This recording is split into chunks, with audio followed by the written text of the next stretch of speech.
Hello guys, welcome to my channel. எப்படி இருக்கீங்க எல்லாரும்? நல்லா இருக்கீங்களா?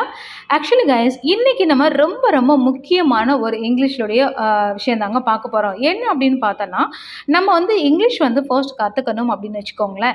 தமிழில் இருக்கக்கூடிய ஒவ்வொரு பொருளுக்குமே பார்த்தோன்னா இங்கிலீஷில் நமக்கு நேம் தெரிஞ்சுக்கணுங்க. ஸோ அதே மாதிரி தான் இன்றைக்கி நம்ம பார்க்கக்கூடியது இயற்கை சீற்றம் இருக்குது இல்லைங்களா? அந்த ஒவ்வொன்று இயற்கை சீற்றம், அதாவது எக்ஸாம்பிள் பார்த்தீங்கன்னா புயல் இருக்கும், நிலநடுக்கம், இந்த மாதிரி ஒவ்வொன்றுக்குமே இங்கிலீஷில் என்ன பெயர் இருக்குது அப்படின்னு தாங்க பார்க்க போகிறோம். ஸோ நம்ம இங்கிலீஷ் கற்றுக்கணும் அப்படின்னா கண்டிப்பாக நம்ம சின்ன சின்ன வேர்ட்ஸ், அதாவது பிரேசஸ் அண்ட் பார்த்தீங்கன்னா நவுன், வேர்ப், இந்த மாதிரி நம்ம என்ன அப்படின்றத கண்டிப்பாக தெரிஞ்சு வச்சுக்கணுங்க. ஸோ இன்றைக்கி நம்ம பார்த்தீங்கன்னா ஒவ்வொன்றுக்குமே ஒவ்வொரு நேம் பார்க்க போகிறோம்.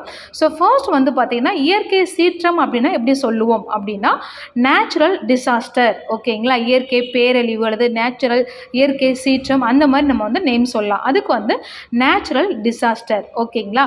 ஸோ இயற்கை சீற்றம் என்றால் நேச்சுரல் டிசாஸ்டர். ஸோ இது எல்லாமே நீங்கள் என்ன பண்ணணும், கண்டிப்பாக ஞாபகம் வச்சுக்கோங்க. ஞாபகம் வச்சுக்கிட்டால் மட்டும்தான் நம்ம இங்கிலீஷ் அழகாக சுலபமாக பேச முடியும். ஞாபகம் வச்சுக்காமல் நம்ம இங்கிலீஷ் கற்றுக்கிறது அப்படின்றது ரொம்ப ரொம்ப கஷ்டங்க. ஸோ ஒவ்வொரு நேமுமே நம்ம கண்டிப்பாக நம்ம மைண்டில் இருக்கணும். அப்போ தான் அதை பற்றி நம்ம பேசும்போது டக்குன்னு புயல்னா என்ன, புயலுக்கு என்ன நேம் அப்படின்றது நமக்கு கண்டிப்பாக ஞாபகம் வரும். ஓகேங்களா? ஸோ இப்போ ஃபர்ஸ்ட் ஸ்டார்ட் பண்ணலாங்களா? மொத்தம் ஒரு 13 நேம் உங்களுக்கு சொல்கிறேன், மறக்காமல் ஞாபகம் வச்சுக்கோங்க. ஃபர்ஸ்ட் அவலன்ஸ். அவலன்ஸ் அப்படின்னா பனிச்சரிவு.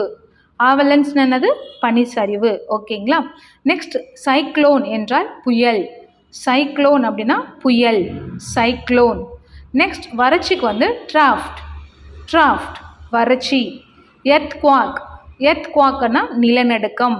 எர்த்குவாக் நிலநடுக்கம். ஃப்ளட் வெள்ளம். ஃப்ளட் வெள்ளம். கஸ்ட் பலமான காற்று, பலத்த காற்று, அந்த மாதிரி சொல்கிறதுக்கு கஸ்ட். ஓகேங்களா?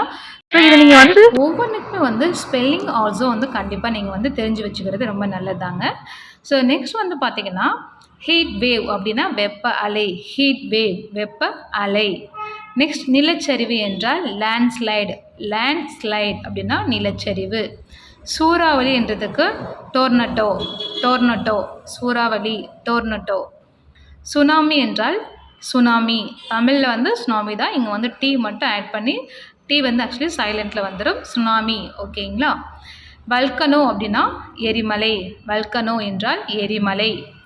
வைல்ட் ஃபயர் அப்படின்னா காட்டுத்தீ. வைல்ட் ஃபயர் என்றால் காட்டுத்தீ.